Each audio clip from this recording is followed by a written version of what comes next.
The Jackbox Survey Scramble is the team's first standalone game, not a part of a pack, since Strawful 2, so 8 years, which is actually insane. Very justifiably standalone, I should add. There's a lot to the Survey Scramble. There's 4 different modes at launch and the promise of even more via free updates in the upcoming months. All of the modes support up to 10 players with the addition of Jackbox's esteemed 10,000 audience member support, and players can easily drop in or out in between games, which are all fairly short by the way. A huge strength of the Survey Scramble as a whole, honestly. But what the hell even is the Survey Scramble? As the name would imply, all the modes are built around survey questions whose answers are being constantly updated by everyone who plays. Yeah, if the question is asking you to guess what other people ranked as the best sandwich ingredients, whatever guesses you submit will be uploaded to their servers, influencing the rankings of future games. Which means unlike Jackbox 3's Guesspionage, where you have to constantly remind yourself, oh yeah, this game came out in 2016 and these percentages were never updated, there should theoretically be no prerequisites you need to take when playing the Survey Scramble. If in the year 2035 everyone unanimously decides that Pringles are the absolute best sandwich ingredient that there ever was, the data for that question, and this game as a whole, will always be relevant as long as people are submitting Pringles as an answer. Or, you know, whatever actually is relevant in 2035. I'm not a time traveler or something. Making a bunch of games based off one-word survey responses might seem extremely restrictive, and to be frank, it kind of is. But in traditional Jackbox fashion, they are so creative with this very basic foundation that you don't even feel the constraints of its genre. Unlike the Survey Scramble, the contents of this video will not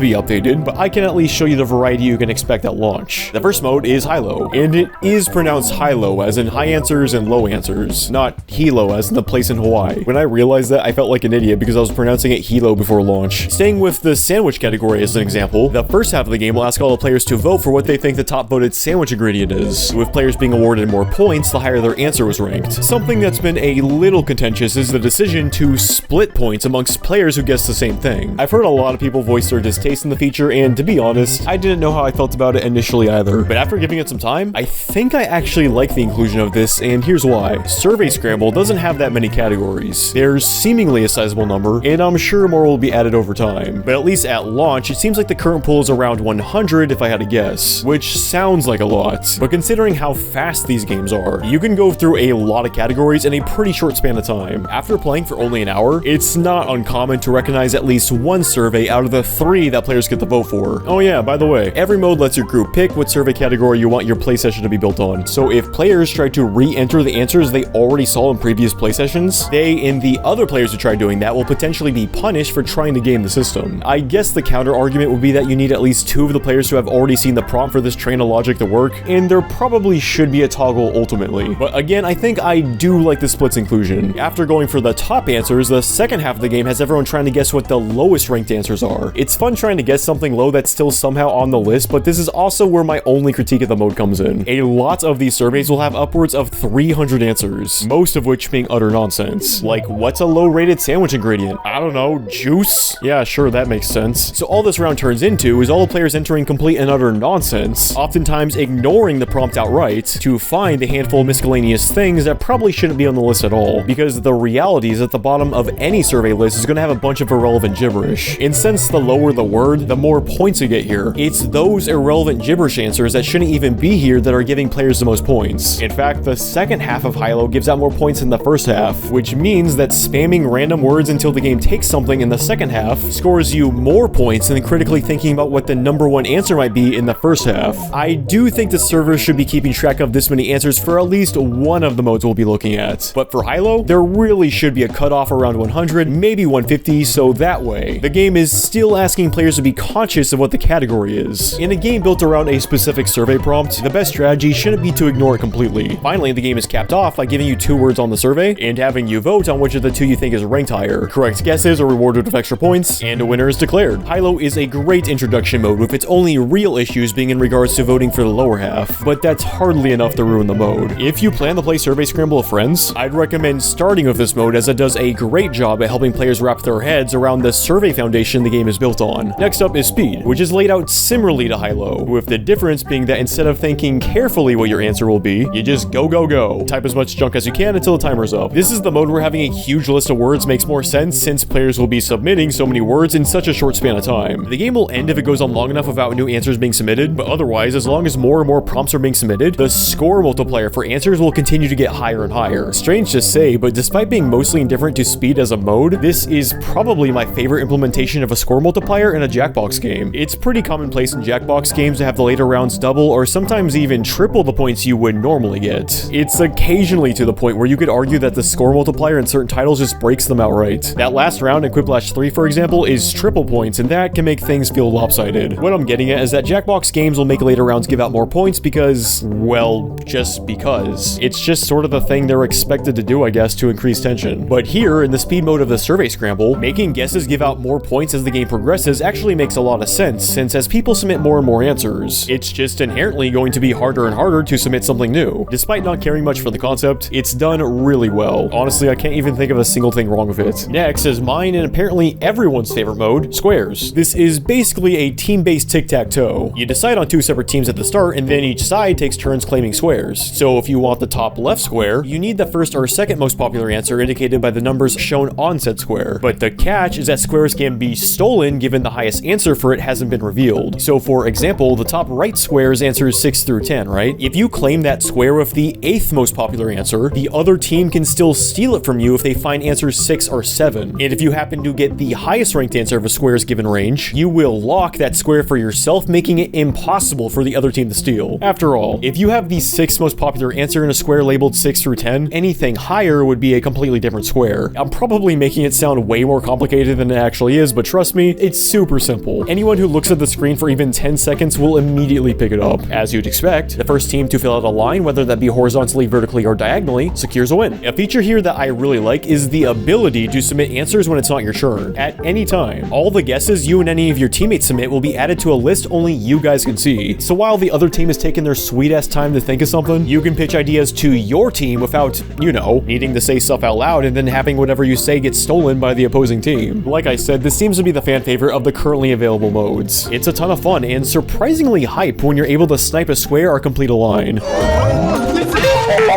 the game.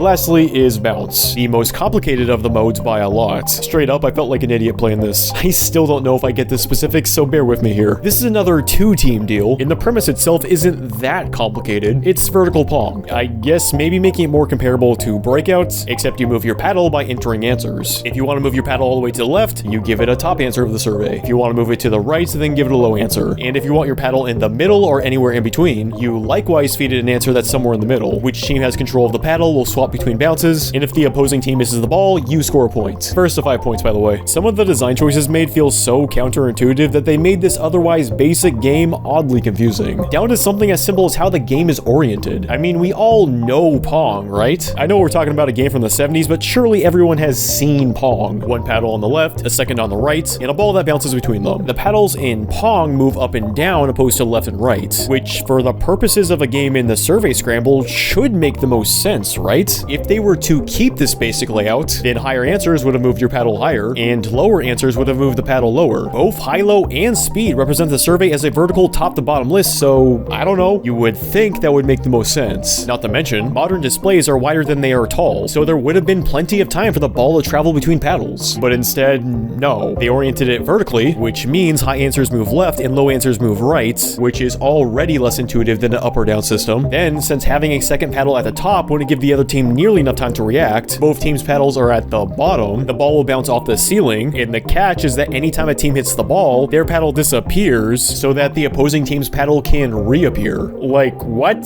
Why is it set up like this? But honestly, that's small potatoes when compared to how Bounce is actually played. So the game starts out by letting people submit answers to then show everyone on the screen where that answer will position the paddle. And I really don't get this inclusion. I guess it's nice to get an idea of where everything is positioned, but having your answers on the TV means that anyone, most notably opponent players on the opposing team, can just steal the stuff that you type here. Shouldn't these positional markers be on your device so only your team can see them? Especially since stealing words is a huge deal in this mode. Basically, anytime any word is reused, it will shrink the paddle of the team that reused a word, but for whatever reason, that penalty of the paddle shrinking isn't global, meaning if the other team uses the word cat, they will be penalized if they use the word cat again. But if you see that word and then use it for yourself, your team won't be penalized penalized for using the word cat given your team hasn't used it yet. Considering anything you type can be so easily stolen with no consequences, it just feels silly to give opponents a head start by trying to feel things out during this first segment, especially since anything you type in this first bit will not be saved to your device. Usually when you or your teammates type in a word, it will be on a list that only your team can see, but not for this first part. So once again, typing anything here seems like you're just handing words over to your opponent. Just in general, the UI on your device is pretty disorganized. On your device, you have a list of all of the words that have been typed as mentioned, which is nice and arguably mandatory in a game playing in real time like Bounce does. But on top of having an unnaturally sized gap between your used words and your unused words, none of this is organized by where it actually appears on the list. I feel it would have been much more intuitive to have a single list, sort them by order, you know, so that way you get a better visual representation of where each word will actually move the paddle, and then gray words out that have already been used. Not only are these not organized though, the game won't even let you know where a word is ranked until you move the paddle to that spot. So it is not uncommon to spend all this time fumbling with the paddle, bouncing between your library of words, to see where the stuff you're typing is actually going to be. You might argue that's why the first part of Bounce exists, but the reality is that even if you do type in a bunch of words at the beginning, sooner or later you'll just end up fumbling around again mid-game as you continue to type in more words. Fumbling around trying to get a feel for where words are is just going to be an inherent part of the game given the way this is all designed. There's also the matter of Bounce's actual word range. As you get towards the bottom of the list, there will be less movement on the paddle, which makes sense. Finding the 73rd answer by typing in random junk is a lot easier than taking a brief moment and actually thinking critically to find something in the 10s or 20s. The problem is that something around the 50th answer will be the furthest you can move your paddle. So the 50th, the 80th, the 100th, or even the 200th answer, those will all be in the same spot. So oftentimes what this game turns into is one team will have their paddle practically parked in the right corner, never shrinking because it's pretty easy to think of a word that will essentially be from 50 to 500, and the other team will get the actual challenging task of trying to find higher words that haven't been used yet. Again, it makes enough sense that answers 1 to 10 will have a bigger gap than answers 40 to 50, but the complete range should at least go up to 100 in a mode like Bounce. As a final critique, there really needs to be a speed up button. Obviously, it wouldn't make sense for the other team to speed up the game while you're up, but if it's your turn and you already got the paddle in place, it can be tedious having to watch the ball slowly travel across the screen. In fact, a speed up button could add a lot of pressure and strategy to the game. It would allow you to make the on-the-spot decision of foregoing your own time to enter words, to instead put more pressure on your opponents by making them respond sooner than anticipated. Turning a survey game into Pong is an ambitious idea for sure, and to cut the team a bit of slack here, it's not exactly the easiest transition to make. So if I'm going to be critical, it's probably only fair to put my money where my mouth is and animate my own suggestions. First of all, flip the board on its side and lay everything out like a traditional Pong layout. It's easy to understand, the paddles won't need to constantly change or go away and then reappear, and you'd have the additional bonus of the paddle's height being congruent with where the answer is ranked. Again, you do it like this, then high answers will move it high and low answers will move it low, just like what players already saw in Hilo and Speed, making it more intuitive. Then from there, the inferred gameplay loop should be trying to get a bunch of words in you can hopefully use when you're up, and then using said words when it is your turn. So let's shift focus and talk about the UI on your device. On the top is where you enter words, just like it is now, but once entered, they get moved down to this bar illustrating where it will move your paddle so you're not just fumbling around trying to figure out where everything is. If a word hasn't been used by either team, it will appear as 3 question marks on the TV, but once the ball makes contact, that word will be revealed, being placed on the right side of the bar for both teams. So if you want to steal the other team's word in a pinch, you still can, but it will be placed on the right side to indicate it will shrink your paddle. Set it up like this, and it would become a game of both teams trying to fill out a nicely laid out list of words they can use to move their paddle, and then using what they have on their device when it comes time to move the paddle for themselves. So really, the overall synopsis is the same, but I think something as simple as organizing the format is all this game needs to be something great. Once more, I do want to give the team credit for doing something this outlandish with the survey foundation, but when playing Bounce, the general consensus among all my friends has just been, well, confusion. Not downright terrible, but definitely the weakest of the 4. But honestly, it's not a huge loss. 3 out of 4 is still pretty damn good, especially squares, which I can see myself coming back to for years to come. Plus, with the promise of more modes in the coming months, I would say the Survey Scramble's future is looking bright. All these games are fast, which not only makes them easy to pick up and play, but it also gives them that, one more game energy. With modes this quick, it is surprisingly easy to lose track of time. Even the included tour mode, which goes through each game one by one, that's in its entirety. All 4 of those games, about the length of a single Jackbox game, which given the pacing of some of the more recent Jackbox entries, is pretty commendable. The Jackbox Survey Scramble gets a 4.3 out of 5, with the only exception being mounts. The games are well paced, fun, and very addictive. The promise of future content is alluring, and hell, even for what's already here, the asking price of $10 is extremely fair. Plus, this is another 10-player Jackbox game, which, at least for my groups, is a big deal. Oh, and I can't believe I almost went a whole review without mentioning this. The simple yet very clean and professional presentation is just fantastic. The music too. I've been using it for this entire review, so you can draw your own conclusions on that one. I can't wait to see what they add, and I hope to see you all in some future games of the Survey Scramble. But until next time, have a good one.